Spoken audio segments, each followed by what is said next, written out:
game of hot hands goes back to the ancient Roman times.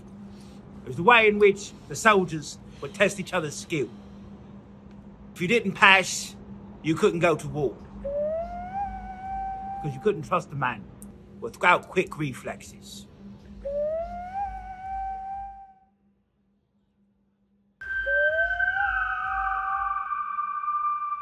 JP, call yourself REPOSADO. You say all you got to do is try. Well, you need to try a little bit harder, punk.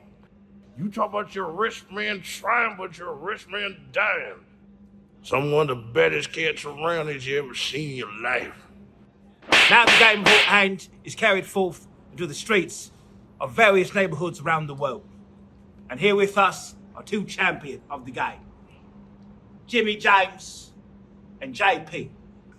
Now look, fellas, you both know the rules, and you're the best at this game, so I won't see any f***ing about.